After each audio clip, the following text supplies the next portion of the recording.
സ്നേഹിതരെ, സുഹൃത്തുക്കളെ, ഡൽഹി ഭദ്രാസനത്തിൻ്റെ രണ്ടാമത്തെ മെത്രാപ്പൊലീത്തയായിരുന്ന ഇയോബ് മാർ ഫീലക്സിനോസ് തിരുമേനി കടന്നുപോയിട്ട് ഈ നവംബർ മാസം 20-ാം തീയതി 14 വർഷങ്ങൾ പൂർത്തിയാകുകയാണ്. പത്തനാപുരം മൗണ്ട് താബോർ ദേറായിൽ നിന്നും അനുഗ്രഹീതനായ ഒരു സന്യാസിയായി വളർന്ന് സഭയുടെ ഡൽഹി ഭദ്രാസനത്തിൻ്റെ മെത്രാപ്പൊലീത്ത എന്ന പദവിയിലേക്കുള്ള അദ്ദേഹത്തിൻ്റെ യാത്ര ഏറ്റവും ക്ലേശകരമായിരുന്നു. അദ്ദേഹത്തിൻ്റെ പേരിൻ്റെ അർത്ഥം അപരിചിതരുടെ സ്നേഹിതനെന്നാണ്. ഒരു പരിചയവുമില്ലായിരുന്ന ഡൽഹിയിലേക്ക്, പ്രത്യേകിച്ച് വിശ്വപ്രസിദ്ധനായ ഡോക്ടർ പൗലോസ് മാർ ഗ്രിഗോറിയോസ് തിരുമേനിയുടെ പിൻഗാമിയായി കടന്നു വന്നത് തെല്ലും അല്പം ആശങ്കയോടെ തന്നെയായിരുന്നു അദ്ദേഹം കടന്നു വന്നത്. എന്നാൽ ആ അപരിചിതരുടെ നാട്ടിൽ അനേകരെ സ്നേഹിതരാക്കുവാൻ തക്കവണ്ണം തൻ്റെ ശുശ്രൂഷയിൽ കൂടി ഈ ശ്രേഷ്ഠ പിതാവിന് കഴിഞ്ഞു. അദ്ദേഹത്തിൻ്റെ മധുരമായ ആരാധന തന്നെ അനേകരെ ആകർഷിച്ചു. അദ്ദേഹത്തിൻ്റെ ഇംഗ്ലീഷ് ഭാഷയിലുള്ള പ്രാവീണ്യം അദ്ദേഹത്തിൻ്റെ പ്രസംഗങ്ങളിൽ കൂടിയൊക്കെ മറ്റുള്ളവർ കേൾക്കാനിടയായപ്പോൾ അത് അനേകം പേരെ അദ്ദേഹത്തിലേക്ക് ആകർഷിച്ചു.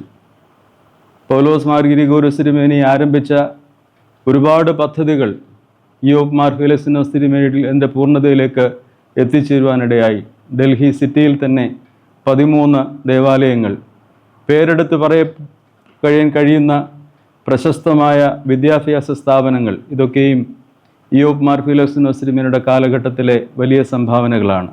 അതോടൊപ്പം തന്നെ ജീവകാരുണ്യ മേഖലയിൽ ശാന്തിഗ്രാം എന്ന് പറയുന്ന ഒരു ജീവകാരുണ്യ പദ്ധതി തന്നെ അദ്ദേഹത്തിൻ്റെ കാലഘട്ടത്തിൽ തുടങ്ങുവാൻ തക്കവണ്ണം ഹരിയാനയിൽ അങ്ങനെ ഒരു പദ്ധതി 20 ഏക്കറോളം വരുന്ന സ്ഥലത്ത് അവിടുത്തെ സ്ഥാപനവും ബാലഭവനും അങ്ങനെയുള്ള ഗ്രാമവാസികൾക്ക് വേണ്ടിയുള്ള അനുഗ്രഹകരമായ ചില പദ്ധതികൾ ആരംഭിക്കുവാൻ തക്കവണ്ണം ഇയോബ് മാർ ഫീലക്സിനോസ് തിരുമേനിയുടെ കാലഘട്ടത്തിൽ ഇടയായി. അതോടൊപ്പം തന്നെ വിശ്വാസികളെ പേരെടുത്ത് വിളിച്ച് അവരെ ചേർത്ത് നിർത്തുവാൻ തക്കവണ്ണം അദ്ദേഹത്തിന് പ്രത്യേകമായ കഴിവുണ്ടായിരുന്നു. ഡൽഹി ഭദ്രാസനത്തിലെ ഗൾഫ് ഉൾപ്പെടുന്ന മേഖലകളിലെ എല്ലാ ദേവാലയങ്ങളിലും ഉള്ള വിശ്വാസികളെ കാണുമ്പോൾ അവരുടെ പേരെടുത്ത് അവരെ വിളിക്കുവാനും അവരോട് സംസാരിക്കുവാനും സംവദിക്കുവാനും ഒക്കെ അദ്ദേഹത്തിന് കഴിയുന്ന ഒരു പ്രത്യേകമായ കഴിവ് തന്നെ ദൈവം നൽകിയിരുന്നു. അതുകൊണ്ട് അദ്ദേഹം ജനങ്ങളുടെ പ്രിയങ്കരനായ മെത്രാപ്പൊലീത്ത ആയിരുന്നു. ജീവിതകാലത്ത് അദ്ദേഹത്തിന് അന്ത്യസമയത്തൊക്കെയും ആരോഗ്യത്തോടെ യാത്ര ചെയ്യാൻ തക്കവണ്ണം കഴിയാത്ത അവസ്ഥയുണ്ടായിരുന്നു. എങ്കിലും അദ്ദേഹം രോഗാതുരനായിരുന്നെങ്കിലും ഭദ്രാസനത്തിനെ രോഗാതുരമായി അദ്ദേഹം വിട്ടില്ല. ആ കിടക്കയിൽ കിടന്നുകൊണ്ട് തന്നെ ഭദ്രാസനത്തിന് നല്ല സധൈര്യം നേതൃത്വം നൽകി അതിനെ പോഷിപ്പിച്ച് ആധ്യാത്മികമായും ഭൗതികമായും വളർത്തിയ പുണ്യപിതാവാണ് ഇയോബ് മാർ ഫീലക്സിനോസ് തിരുമേനി.